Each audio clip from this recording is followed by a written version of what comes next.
সকলকে জয় যিশু। আজকের বিষয় আমরা কিছু শিখব। আজকের যে বিষয় এর উপরে আমরা কিছু শিখব। আমার মকসদ বা উদ্দেশ্য হলো আপনাদেরকে এডুকেট করা, আপনাদেরকে ভয় দেখানো নয়। এর বিষয়ে জানা অত্যন্ত জরুরি। যারা যিশুকে বিশ্বাস করে তারা কোনো কিছুকে ভয় পায় না। এক সময় ছিল ভয় পেত, কিন্তু যেদিন থেকে যিশুকে জেনে গেছি সেদিন থেকে কোনো কিছুতে আর ভয় নেই। আর লেখা আছে যে ভেতরে আছে সে এর থেকে অনেক শক্তিশালী, আর যে বাইরে অর্থাৎ শয়তান দিয়াবল, ভেতরে রয়েছে যিশু।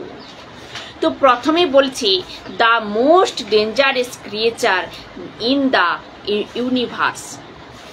পুরো বিশ্বতে এর রচনা করা হয়েছে। একে বাইবেল বলছে, অ্যান্ড বাইবেল কলস হিম প্রিন্স। প্রথমে একে বলা হয়েছে ডেঞ্জারাস, তারপর ক্রিয়েচার পুরো ইউনিভার্সে, এবং বাইবেল বলছে প্রিন্স। কোথাকার? এই বিশ্বের, এই ওয়ার্ল্ডের, এই পৃথিবীর। এ ডেঞ্জারাস হতে পারে কিন্তু বিশ্বাসীদের জন্য নয়, কারণ বিশ্বাসীদের ভেতরে আছে যে সে এর থেকে শক্তিশালী, আর সে হলো যিশু। এবার সবার প্রথমে আমাদেরকে বুঝতে হবে দুটো কিংডমস রয়েছে। এক হচ্ছে গড কিংডমস আর দুই হচ্ছে স্যাটান কিংডমস। আমরা জানি যে পরমেশ্বরের এক রাজ্য রয়েছে, কিন্তু শয়তানের যে এক রাজ্য রয়েছে তা কোথায়? দেখুন কোথায় রয়েছে। মথি 12 অধ্যায় 26 নম্বর বাক্যে বলছি, শয়তান যদি সব ভূতকে তাড়ায়, শয়তান যদি ভূতকে তাড়ায় তবে সে নিজেই নিজের বিরুদ্ধে ভাগ হয়ে গেলে তার রাজ্য কি করে টিকে থাকবে? ইসু বলছে এই পৃথিবীতে মানুষের মাঝে দুটো কিংডমস রয়েছে। এক হচ্ছে গড কিংডমস আর দুই হচ্ছে স্যাটান কিংডমস। এর অর্থ হলো আমরা এক রাজ্যের সাথে লড়ছি, যার এক রাজা রয়েছে এবং অসংখ্য, যা গোনা যায় না এরকম সেনা রয়েছে। যখন আমি বললাম এই পৃথিবীতে দুটো রাজ্য রয়েছে, আপনি জানতে পেরেছেন? বা আপনি কোনো রাজ্যের, কোন রাজ্যের? আপনি পরমেশ্বরের রাজ্যে, আর আপনার রাজা হচ্ছে যিশু, আর আপনি যিশুর সেনা, যিশুর গভর্নমেন্ট। তেমনি শয়তানেরও একটি কিংডমস রয়েছে, এক রাজা রয়েছে আর ওর অসংখ্য সেনা রয়েছে। এর প্রমাণ কোথায়? দেখুন যোহন 12 অধ্যায় 31 নম্বর, যোহন 12 অধ্যায় 31 নম্বর বাক্যে বলছে, এখন জগতের বিচারের সময় এই জগতের শাসক অর্থাৎ কে? প্রিন্স দূরে নিক্ষেপ করা হয়েছে। এর কাছে পাওয়ারফুল আর্মি রয়েছে। এ যে কোনো অবিশ্বাসীদের মধ্যে প্রবেশ করে ওদের জীবন খারাপ করে। উদ্ঘাটন 12 অধ্যায় 7 নম্বর বাক্যে বলছে, 7 নম্বর বাক্যে লেখা আছে যে এরপর স্বর্গে এক যুদ্ধ বেঁধে গেল। মিখায়েল ও তার অধীনে অন্যান্য স্বর্গদূতরা সেই নাগের সঙ্গে যুদ্ধ করল। সেই নাগও তার অপদূতদের সঙ্গে নিয়ে যুদ্ধ করতে লাগলো। 9 নম্বর বাক্যে দেখুন কি বলছে। 9 নম্বর বাক্যে বলছে, সেই বিরাট নাগকে স্বর্গ থেকে পৃথিবীতে ছুঁড়ে ফেলা হলো। এই বিরাট নাগ হলো সেই পুরনো নাগ যাকে দিয়াবল বা শয়তান বলা হয়, যে সে সমগ্র জগৎকে ভ্রান্ত পথে নিয়ে যায়। সেই নাগ ও তার সঙ্গী অপদূতদের পৃথিবীতে ছুঁড়ে ফেলা হলো। স্বর্গ এ যে লুসিফার ছিল তার সঙ্গে 1/3 স্বর্গদূত ছিল, তাদের নিচে ফেলা হলো, আর ওর সাথে আর্মি হয়ে ওর সাথে কাজ করছে। এর অর্থ হলো আমরা এক রাজ্যের সাথে লড়ছি, এর এক রাজা রয়েছে এবং অসংখ্য সেনা রয়েছে। যিশু বলেছিল এই পৃথিবীতে আমি তোমাদেরকে অনাথ ছাড়ব না। এর মানে হলো এই পৃথিবীতে এক রাজ্য আছে, এক রাজা আছে, আর সেনাও আছে। এর মাঝে তোমাকে, আমাকে, প্রিচারকে, টিচারকে একথা একলা ছাড়েনি। পবিত্র আত্মাকে পাঠিয়েছেন। এখানে তালি দিয়ে প্রভুকে ধন্যবাদ করো। Wonderful Jesus, wonderful Jesus.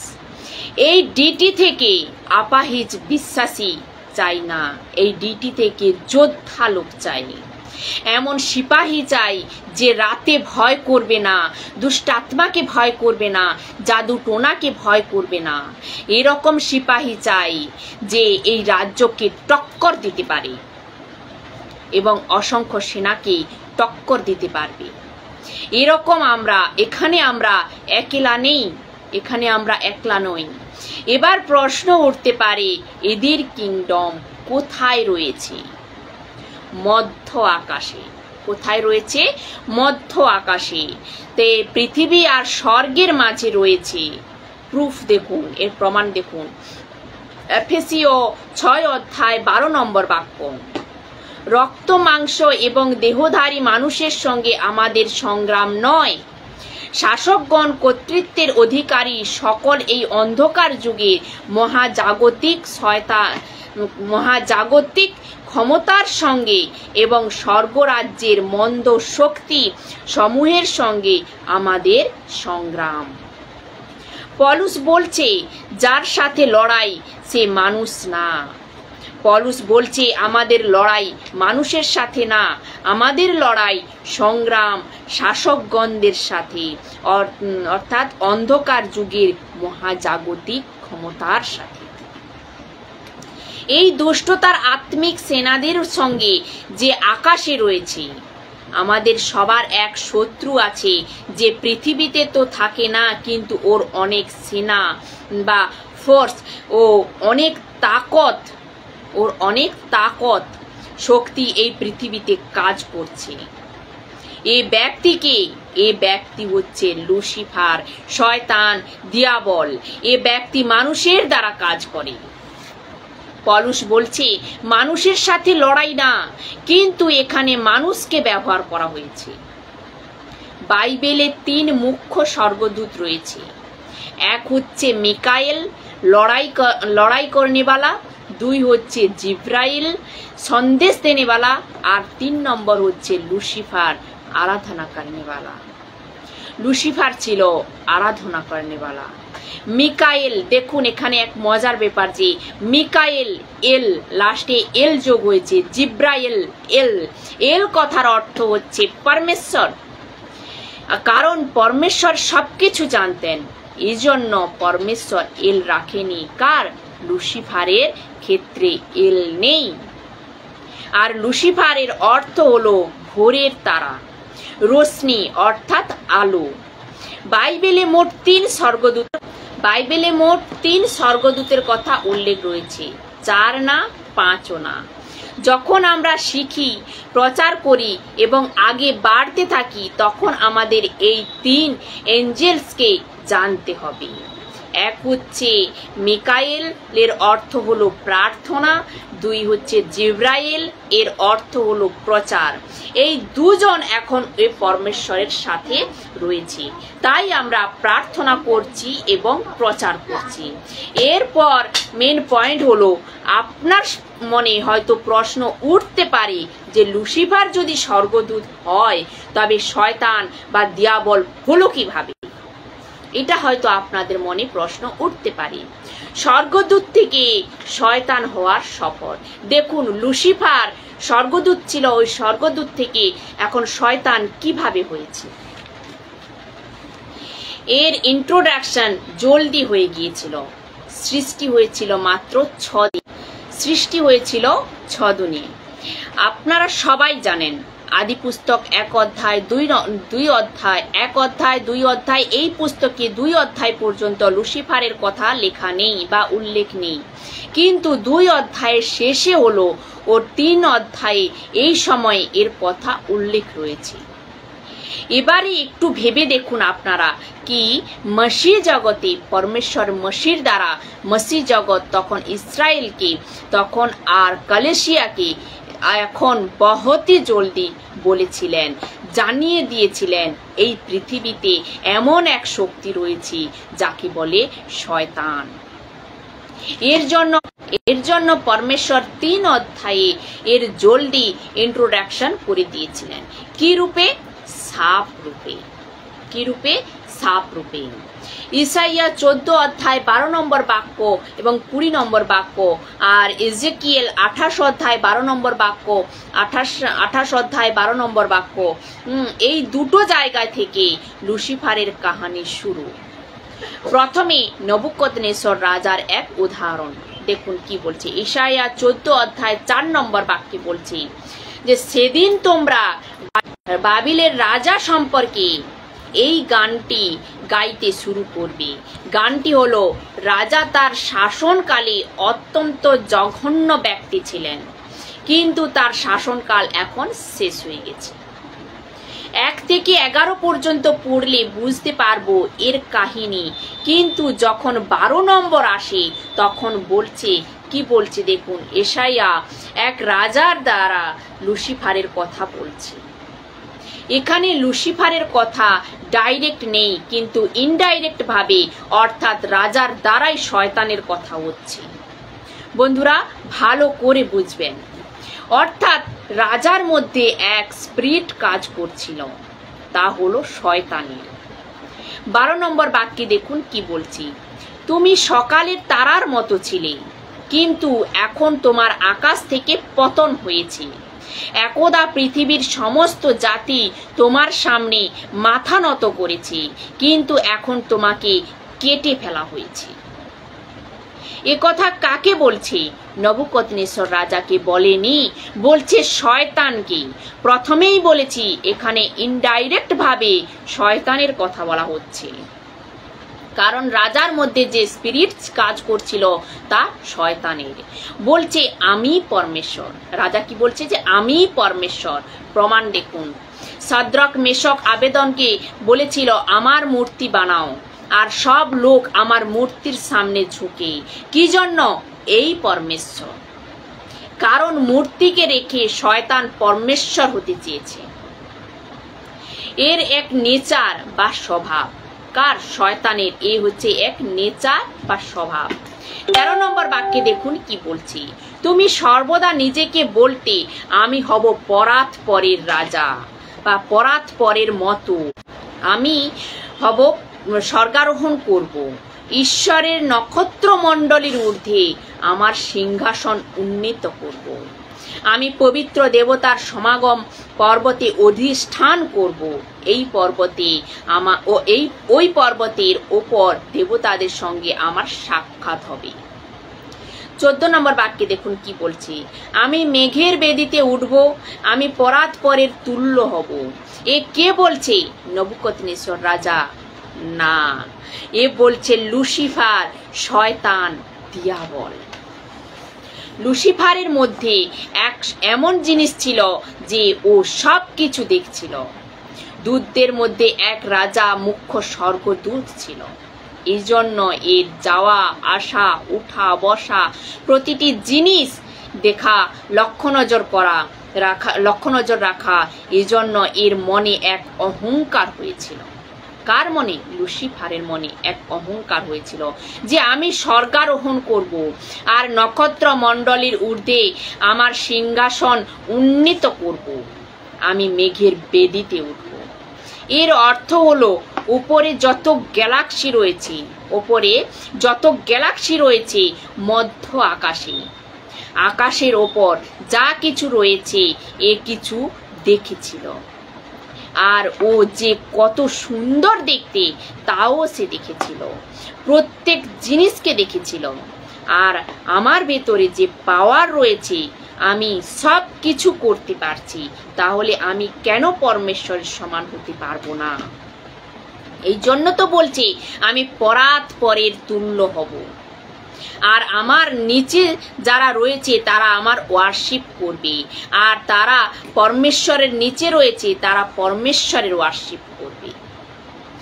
যে অর্থাৎ লুসিফার এই ভেবে কাজ করেছিল নবুকদনেসর রাজার সাথে।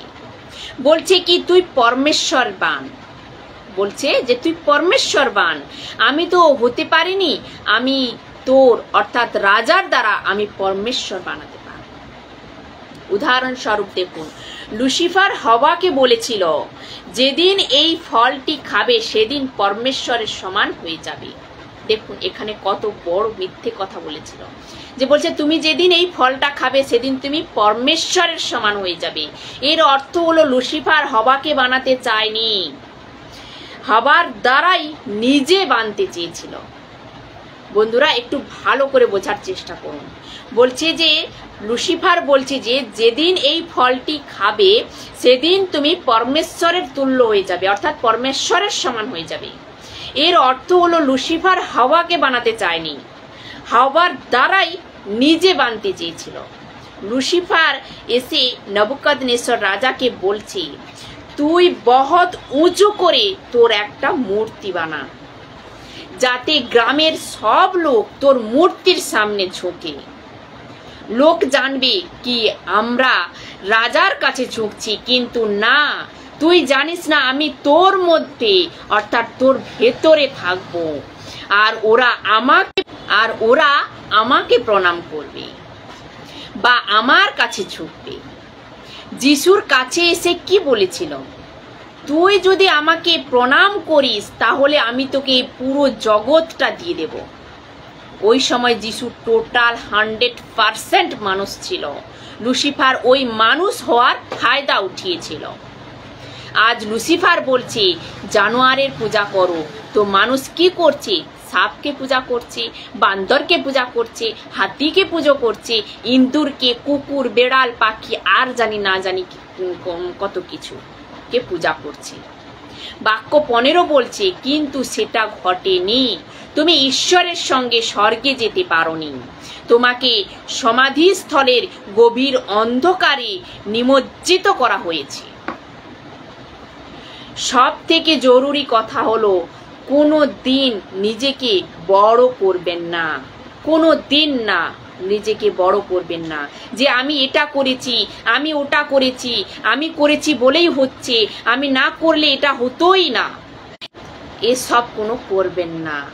এসব যদি করেন তাহলে বুঝতে হবে আপনার মধ্যে কে কাজ করছে, কোন স্পিরিট কাজ করছে। কোনো দিন নিজেকে উঁচুতে উঠাবেন না। হামেশা বলুন যে প্রভু এ তোমারই কাজ, তোমার জন্য হয়েছে প্রভু, এখানে আমি কিছু না। একটু ভেবে দেখুন, এ যদি এত নিচে যেতে পারে, কে লুসিফার যদি এত নিচে যেতে পারে, তাহলে এর যে স্পিরিট কাজ করছে, এ সেবক লোক, তাহলে এদের কি হবে? বাক্য 16 দেখুন কি বলছে, লোকেরা তোমাকে দেখে তোমার কথা ভাববে, দেখবে তুমি শুধুই একটা মৃতদেহ। কি দেখবে? যে তুমি শুধুই একটা মৃতদেহ।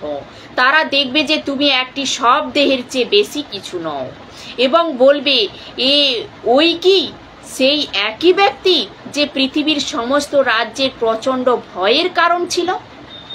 17 নম্বর বাক্যে দেখুন কি বলছি, এ কি সেই ব্যক্তি যে নগরের পর নগর ধ্বংস করে তাকে মরুভূমিতে পরিণত করত। এক ভালো সুন্দর বাগান, আদনের বাটিকা, এক সুন্দর বাগান ছিল, ওকে পাপে ফেলে ওই বাগানটিকে জঙ্গলে পরিণত করে দিয়েছে। ভালো সুন্দর জীবন ছিল নূহের সময়, পুরো দুনিয়াকে পাপে ভরে এই পৃথিবী ধ্বংস করে দিয়েছে। ভালো সুন্দরভাবে এই পৃথিবী চলছিল, আমরা যে পৃথিবীতে বাস করছি এই পৃথিবী ভালো সুন্দরভাবে চলছিল, তাকে নানা রকম পাপে ভরে মানুষকে তঞ্ছ-নঞ্ছ করে দিচ্ছে। এ কি সেই ব্যক্তি যে যুদ্ধবন্দী লোকেদের বাড়ি ফিরতে দিত না?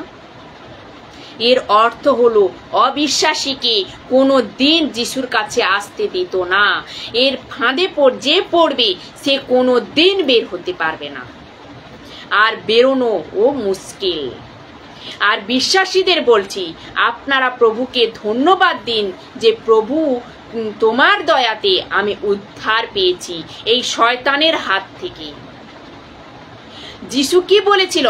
যার মধ্যে 6000 দুষ্টাত্মা ছিল, ও বলেছিল আমি তোর পেছনে যাব, কিন্তু যিশু বলল না, তুমি ঘর যাও। যিশু কি বলেছিল? যে না, তুমি বাড়ি যাও, ঘরে ফিরে যাও। বাক্য 18 দেখুন কি বলছে। পৃথিবীর সব রাজা সসম্মানে মারা গেছেন। প্রত্যেক রাজারই নিজস্ব সমাধি রয়েছে। এর অর্থ হলো ও লোক যাদের উদ্ধার হয়ে গেছে, ও লোক যারা শয়তানের হাত থেকে মুক্তি পেয়েছে। 19 নম্বর বাক্যে দেখুন কি বলছে। কিন্তু তোমার মতো অত্যাচারী রাজাকে নরক কবরও প্রত্যাখ্যান করেছে। তোমার অবস্থা এখন গাছের কাটা ডালের মতো।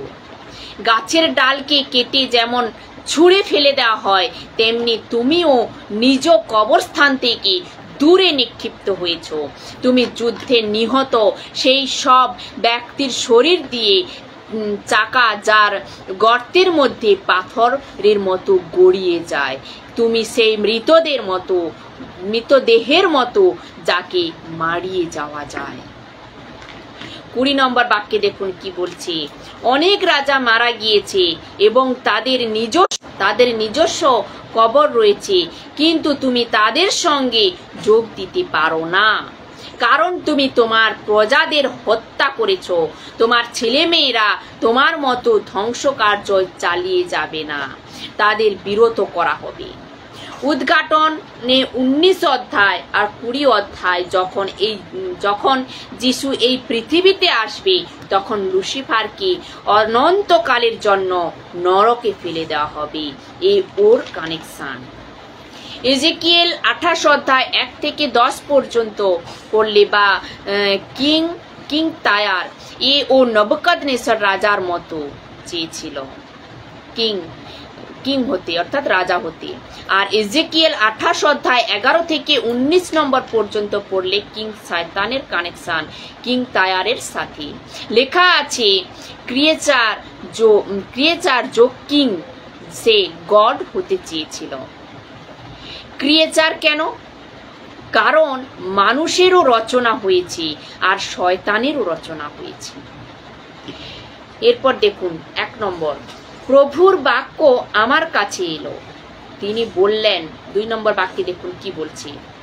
মনুষ্য সন্তান সোরের শাসককে বলো, প্রভু আমার সদাপ্রভু এই কথাগুলি তুমি ভীষণ গর্বিতমান বলে থাকো, আমি দেবতা, আমি সমুদ্রের মাঝে দেবতাদের আসনে বসি, কিন্তু তুমি ঈশ্বর নও, মানুষ, তুমি কেবল নিজেকে দেবতা ভাবো। 3 নম্বর বাক্যে দেখুন, তুমি নিজেকে দানিয়েলের চেয়েও জ্ঞানী মনে করো সব গুপ্ত বিষয় তুমি বের করতে পারো। দর্শন ও জ্ঞান দ্বারা তুমি তোমার ধন উপার্জন করেছো। তোমার ধন ভান্ডারের সোনা ও রূপা জমা করেছো। তাও তোমার 5 নম্বর বাক্যে, তোমার মহাপ্রজ্ঞা ও ব্যবসা দ্বারা তুমি ধনসম্পত্তি বাড়িয়েছো, আর এখন ওই সব ধনের জন্য তোমার মন গর্বিত। তাই প্রভু আমার সদাপ্রভু এই কথা বলেন, তুমি নিজেকে দেবতার মতো মনে করতে। 7 নম্বর বাক্যে দেখুন, আমি তোমার বিরুদ্ধে যুদ্ধ করার জন্য বিদেশিদের আনবো। তারা জাতিগণের মধ্যে বড় ভয়ঙ্কর। তারা খাপ থেকে তরবারি টেনে বের করবে এবং তোমার সুন্দর জিনিসগুলির ওপর সেগুলি তোমার প্রজ্ঞা থেকে অর্জিত আর তার উপর ব্যবহার করবে। তারা তোমার গৌরব ও ধ্বংস করে দেবে। 8 নম্বর বাক্যে বলছে, তারা তোমায় টেনে কবরে নামাবে। তুমি সমুদ্রে মারা গেছে এমন নাবিকের মতো হবে। 9 নম্বর বাক্যে বলছে, সেই ব্যক্তি তোমায় হত্যা করবে। তাও কি তুমি বলবে আমি দেবতা না, সে তোমাকে তার শক্তির অধীন করবে। তুমি দেখতে পাবে যে তুমি ঈশ্বর নও, মানুষ। 10 নম্বর বাক্যে বলছে, তোমার সঙ্গে বিদেশিদের মতো আচরণ করা হবে এবং তুমি অপরিচিতদের মধ্যে মারা যাবে। এই সমস্ত ঘটনাগুলো ঘটবে কারণ তুমি এই রকম আজ্ঞা দিয়েছিলেন। প্রভু আমার সদাপ্রভু এই সব বলেছেন। এখানে সিস্টেম চেঞ্জ হয়ে গেছে। দেখুন, এখানে এন্ট্রি হচ্ছে লুসিফারের। প্রথমে ছিল সোরের রাজার জন্য, এবার দ্বিতীয়বার হচ্ছে লুসিফারের জন্য। বাক্য 11 থেকে দেখুন, প্রভুর এই বাক্য আমার কাছে এলো। তিনি বললেন, 12 নম্বর বাক্যে বলছি, মনুষ্য সন্তান শোরের রাজাকে নিয়ে এই শোকের গানটা গাও। তাকে বলো, প্রভু আমার সদাপ্রভু এই কথাগুলি বলেছেন, তুমি একজন আদর্শবান লোক ছিলেন, প্রজ্ঞায় পূর্ণ ও সর্বাঙ্গ সুন্দর। 13 নম্বর বাক্যে বলছি, তুমি ঈশ্বরের উদয়ন এদনে ছিলে। এদন এর অর্থ হলো পরমেশ্বরের উপস্থিতি, যেখানে পরমেশ্বর আসি। লুসিফারকে পরমেশ্বর কোথায় রেখেছিল? নিজের কাছে। যখন এ স্বর্গদূত ছিল তখন তোমার কাছে সব ধরনের মূল্যবান পাথর, চুনি, পিতমণি, হিরে, বৈদুর্যমণি, গোমেদক, সূর্যকান্ত, নীলকান্ত, হরিণমণি ও মরকত ছিল। প্রতিটি পাথরই স্বর্ণখচিত ছিল। তোমার সৃষ্টির দিনে তুমি এই সৌন্দর্যে ভূষিত হয়েছিলে। অর্থাৎ মিউজিক, ওয়ার্শিপ, সঙ্গীত এবং বিভিন্ন ধরনের যে গান, এ সব বানিয়েছিল লুসিফার। একে পরমেশ্বর দিয়েছিলেন। লেখা আছে, তোমার সৃষ্টির দিনে তুমি ওই সৌন্দর্যের ভূষিত হয়েছিলে। যখন পরমেশ্বর বলেছিল তুমি একজন আদর্শবান লোক ছিলে, প্রজ্ঞায় পূর্ণ ও সর্বাঙ্গ সুন্দর। একটু ভেবে দেখুন লুসিফার কতটা পাওয়ারফুল, কতটা শক্তিশালী আর কি রকম ট্যালেন্টেড। এর জন্য আমি আগে বলেছিলাম ওয়ার্শিপ খুব ভালো জিনিস, কিন্তু একে যদি বুঝতে না পারো তাহলে তো কাম সে গয়া। বহতি গড়বড়ি। আজ পুরো দুনিয়া কার জন্য পাগল? গানের জন্য, মিউজিকের জন্য। যে কোনো ব্যক্তি, বাচ্চা থেকে বুড়া, ডাকু থেকে আতঙ্কবাদী, সব এই মিউজিকের কাছে ঝুঁকে পড়ে। এমন কোনো ব্যক্তি নেই যে মিউজিক পছন্দ করে না, গান পছন্দ করে না। এ কোথা থেকে এসেছে? এ ওই লুসিফারের কাছ থেকে এসেছে। গান কোথা থেকে এসেছে? লুসিফারের কাছ থেকে। আওয়াজ কোথা থেকে এসেছে? ওই লুসিফারের কাছ থেকে।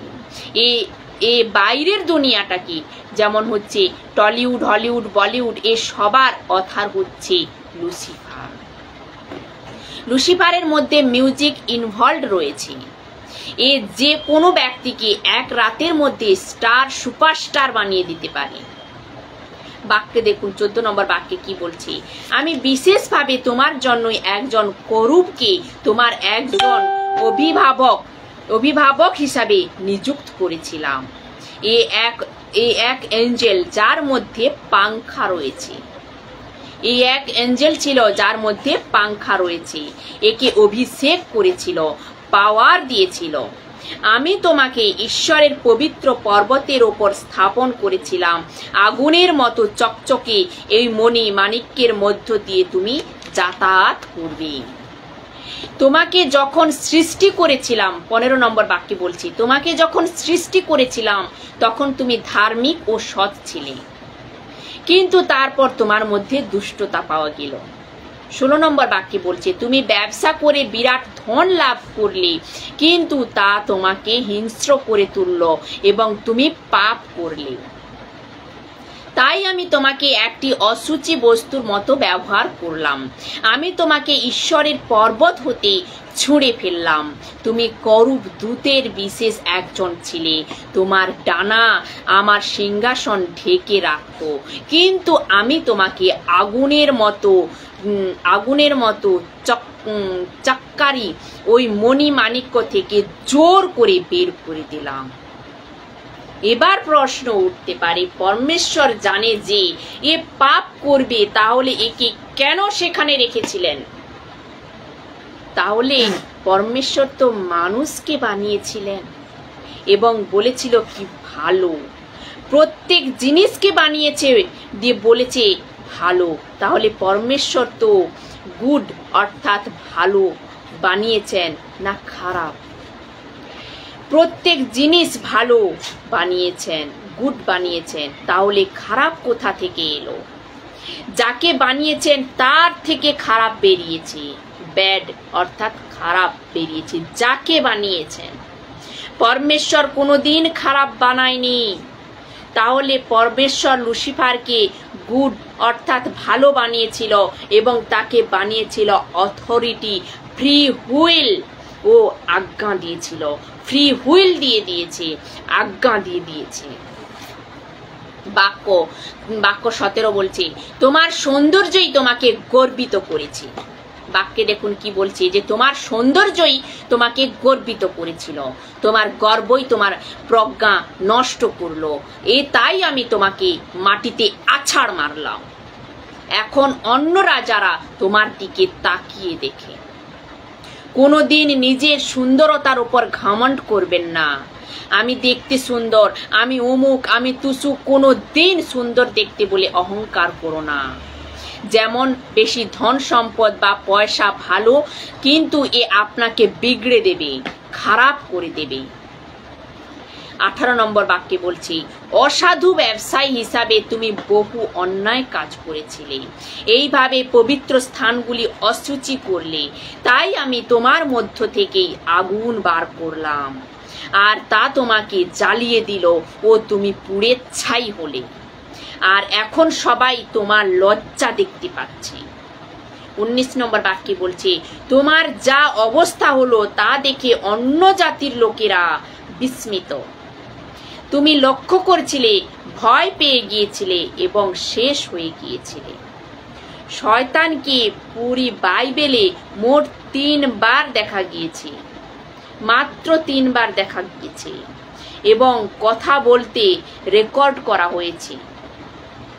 এক হচ্ছে অ্যাদনের বাটিকাতে সাপ রূপে, 2 হচ্ছে আয়ুব অর্থাৎ জোব এর সময় ডাইরেক্ট এসেছিল শয়তান, আর 3 নম্বর হচ্ছে যিশুর সময় ডাইরেক্ট এবং প্রত্যক্ষভাবে এসেছিল। এর চর্চা করেছিল যিশু, পিতর, পলুস, কিন্তু দেখা গেছে মাত্র 3 বার। শয়তানের নাম বাইবেলে 7 প্রকার ভাবে জানা গেছে। এক হচ্ছে সাপ রূপে, কোথায় লেখা আছে দেখুন, আদি পুস্তক 3 অধ্যায় 1 নম্বর বাক্যে, আর উদ্ঘাটন 12 অধ্যায় 9 নম্বর বাক্যেতে সাপ কেন। এরপরে দেখুন 2 নম্বরে দেখা গেছে পরখনেওয়ালা, টেম্পটেটার মানে কি, পরীক্ষক ভাবে। মথি 4 অধ্যায় 3 নম্বর সেই পরীক্ষক, লুকা 4 অধ্যায় 3 নম্বর দিয়াবল তাকে বলল। ধোখা দেনেওয়ালা 3 নম্বর হচ্ছে ধোখা দেনেওয়ালা, ডিসিভার, ভ্রান্ত করনেওয়ালা। উদ্ঘাটন 12 অধ্যায় 9 নম্বর বাক্যে সেই পুরনো নাগ যাকে দিয়াবল বা শয়তান বলা হয়, যে সমগ্র জগৎকে ভ্রান্ত পথে নিয়ে যায়। 2 করন্থীয় 12 অধ্যায় 3 নম্বর বাক্যেও দেখা গিয়েছে। এরপর 4 নম্বর হচ্ছে ঝুট অর্থাৎ লায়ার, মিথ্যাবাদী। যোহন 8 অধ্যায় 44 নম্বর বাক্যে, যে সে মিথ্যাবাদী ও মিথ্যার পিতা। 5 নম্বর হচ্ছে দুষ্টু, উইকনেস 1 অর্থাৎ মতি, কোথায় দেখা গেছে না, মতি 13 অধ্যায় 19 নম্বর বাক্যে, কেউ যখন স্বর্গরাজ্যের শিক্ষার বিষয় শুনেও তা বোঝে না, তখন দুষ্ট আত্মা এসে তার অন্তরে যা বোনা হয়েছিল তা সরিয়ে নেয়। এবার 6 নম্বর দেখুন, দোষ লাগানেওয়ালা অর্থাৎ অ্যাকিউজার। উদ্ঘাটন 12 অধ্যায় 10 নম্বর বাক্যে দেখুন কি বলছি, আমি স্বর্গে এক উচ্চস্বর শুনতে পেলাম, এখন আমাদের ঈশ্বর এক জয়, পরাক্রম, রাজত্ব, ধনী ও তার খ্রিস্টের কর্তৃত্ব এসে পড়েছে। এই সবই সম্ভব হয়েছে কারণ আমাদের ভাইদের বিরুদ্ধে যে দোষারোপকারী তাকে নিচে ছুঁড়ে ফেলা হয়েছে। সে দিন রাত আমাদের ঈশ্বরের সামনে তাদের নামে দোষারোপ করত। জাকারিয়া 3 অধ্যায় 1 নম্বর বাক্যে বলছে, যিহোশুয় প্রভুর দূতের সামনে দাঁড়ালেন আর শয়তান তার ডান দিকে দাঁড়ালো। শয়তান যিহোশুয়কে মন্দ কাজ করবার জন্য দোষারোপ করেছিল। 7 দেখুন কি বলছে, উস্কানেওয়ালা অর্থাৎ প্রভোগ করনেওয়ালা, প্রভুকর। প্রথম বংশাবলী 21 অধ্যায় 1 নম্বর বাক্যে শয়তান ইসরায়েলের লোকেদের বিপক্ষে ছিল। তার প্ররোচনায় পা দিয়ে দাউদ ইসরায়েলের আদমশুমারি করার সিদ্ধান্ত নিয়েছিলেন। এবার লাস্টে 3টি কথা বলবো। প্রথম হচ্ছে লুসিফারের ব্যাপন। নাম্বার 1, বিশ্বাসীদের বিরুদ্ধে, অবিশ্বাসীদের বিরুদ্ধে, পাস্টারের বিরুদ্ধে, আমাদের মতো প্রিচারদের বিরুদ্ধে সব থেকে প্রথম হাতিয়ার এ বোঝা বহুতই জরুরি। আর ও হলো নজর আন্দাজ করা। আর ও কি? নজর আন্দাজ করা, ইগনোর করা। ভালো হোক বা খারাপ হোক, বলে কি পরীক্ষা করতে হবে না, তোমার লাভ আছে তো তুমি নিয়ে চলো। আর পরমেশ্বর বলছে পরীক্ষা করো, পৌলুস বলছে পরীক্ষা করো, পিতর বলছে পরীক্ষা করো, পবিত্র আত্মার দান বলছে পরীক্ষা করো, লুসিফার বলছে ইগনোর করো। এবার 2 নম্বর দেখুন, যে জিনিস আপনার কাছে নেই, বলছে কি যে জিনিস আপনার কাছে নেই ওই জিনিসকে পাওয়ার ইচ্ছা আপনার মনে জাগ্রত করে। যে জিনিসটি পরমেশ্বর আপনাকে দিতে চায় না, ওই জিনিসটির প্রতি ইচ্ছা বা জেদ আপনার মনে বারবার জাগ্রত করে। যেমন ফল, আদিপুস্তক 3 অধ্যায় 6 নম্বর বাক্য, সেই নারী দেখলো গাছটা সুন্দর এবং এর ফলও সুস্বাদু, আর এই ভেবে সে উত্তেজিত হলো সে ওই গাছ থেকে জ্ঞান দেবে, ওই গাছ তাকে জ্ঞান দেবে, তাই নারী গাছটার ফল নিয়ে খেলো। এবার 3 নম্বর এবং লাস্ট দেখুন কি বলছে, এ বহুত ডেঞ্জারাস। আপনাকে এ বুঝতে হবে যে আপনি এক সফর করছেন জন্ম থেকে মৃত্যু পর্যন্ত, আর যে রাস্তায় আপনি চলছেন ওই রাস্তায় মাইন্ডস বেছানো রয়েছে। মাইন্ডসের অর্থ হলো পা রাখলেই ব্লাস্ট। আর আপনাকে কেউ যদি বাঁচাতে পারে তা হলো গাইড ম্যাপ, আর যাকে বলে বাইবেল। আমাদের এই যে বাইবেল রয়েছে, এই বাইবেল আপনাকে বাঁচাতে পারবে। লুসিফার নানা জায়গায় মাইন্ডস বিছিয়ে রেখেছে, যেমন হচ্ছে লালস, ব্যভিচার, ড্রাগস, দারু, এক জিনিসের ওপর মাইন্ডস বিছিয়ে রেখেছে। আপনি কি করে জানতে পারবেন যে এখানে মাইন্ডস রয়েছে?